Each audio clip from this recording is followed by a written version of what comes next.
ओम नमः शिवाय। जय भोलेनाथ। प्रिय श्रोतों, आज की इस वीडियो में जानेंगे फागुन मास के कृष्ण पक्ष में पड़ने वाले प्रदोष व्रत की तिथि और शुभ मुहूर्त के बारे में। जैसे कि इस बार त्रयोदशी तिथि 2 दिन पड़ रही है, ऐसे में प्रदोष व्रत किस तिथि को रखना है ज़्यादा सही रहेगा, प्रदोष काल का समय क्या रहेगा और इस दिन कौन कौन से शुभ संयोग और अशुभ संयोग पड़ रहे हैं। भगवान शिव को समर्पित प्रदोष व्रत में मान्यता है कि इस दिन भगवान अपने भक्तों की पुकार बहुत जल्दी सुन लेते हैं। कुछ मुहूर्त, कुछ समय ऐसे होते हैं जिसमें व्यक्ति यदि भक्त सच्चे मन से, सच्चे भाव से भगवान को समर्पण होते हैं या भगवान से विनती करते हैं तो भगवान उनकी मनोकामना पूरी करने के लिए विवश हो जाते हैं। ऐसा ही एक समय होता है प्रदोष काल का, और अगर प्रदोष काल में भी शिव नंदी पर हो या कैलाश पर्वत पर हो तो वो सोने पर सुहागा हो जाता है, क्योंकि कहा जाता है कि मान्यता है कि भगवान शिव कैलाश पर्वत पर बहुत ही प्रसन्न मुद्रा में होते हैं। भगवान ऐसे भी आशुतोष हैं, केवल मन से की गई पूजा को भी भगवान भोलेनाथ बहुत जल्दी स्वीकार कर लेते हैं। और इस बार फागुन मास के कृष्ण पक्ष की त्रयोदशी तिथि पर 14 फरवरी दिन शनिवार को शाम 4:02 से शुरू हो रही है। त्रयोदशी तिथि 15 फरवरी दिन रविवार को शाम 5:05 पर समाप्त होगी। अब ध्यान रखिएगा, त्रयोदशी तिथि भले ही 2 दिन पर पड़ रही हो, लेकिन जिस तिथि में हमें प्रदोष काल का समय भी प्राप्त हो रहा हो, उसी तिथि में व्रत रखा जाता है।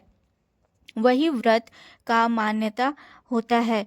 कुछ स्रोतगण या भक्तगण जो होते हैं वो जानकारी के अभाव में जिस दिन से तिथि रखती है या फिर जिस दिन ब्रह्म मुहूर्त में या दिन के समय विद्यमान तिथि होती है उसी दिन व्रत रख लेते हैं।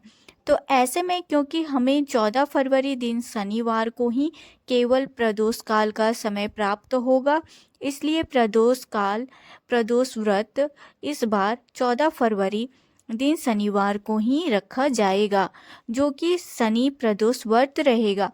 15 फरवरी दिन रविवार को, क्योंकि सूर्यास्त शाम 6:18 पर होगा और प्रदोष काल लगने से पहले पहले तिथि समाप्त हो रही है, इसलिए प्रदोष व्रत 15 फरवरी दिन रविवार को नहीं होगा। और 15 फरवरी को महाशिवरात्रि का भी व्रत रखा जाएगा। 14 फरवरी दिन शनिवार को ब्रह्म मुहूर्त सुबह 5:26 से 6:14 तक रहेगा। सूर्योदय सुबह 7:03 पर होगा और सूर्यास्त शाम 6:18 पर होगा। प्रातःकाल पूजा मुहूर्त सुबह 5:43 से 7 बजे तक रहेगा और राहु काल सुबह 9 बजे से 10:30 तक रहेगा। और शनि प्रदोष के दिन प्रदोष काल का समय शाम 5:33 से 7:03 तक रहेगा। तो इस मुहूर्त में आपको शाम की पूजा करके, भगवान की आरती उतारकर, कथा करके, स्मरण करके, भोग लगाने के बाद अपना उपवास खोल लेना चाहिए। शनि प्रदोष के दिन भगवान भोलेनाथ के अलावा शनि देव की कृपा प्राप्त करने का भी एक शुभ दिन माना जाता है। इस दिन शनि देव के नाम से लोहे, तिल का तेल का भी दान कर सकते हैं आप, या उड़द का दान कर सकते हैं। इस दिन किसी कुत्ते को रोटी भी खिलाएं। अगर आप हमारे चैनल पे न्यू आए हैं और आपको जानकारी अच्छी लगी हो या आपने हमारे चैनल को सब्सक्राइब नहीं किया है तो आप हमारे चैनल को सब्सक्राइब कर लें। धन्यवाद।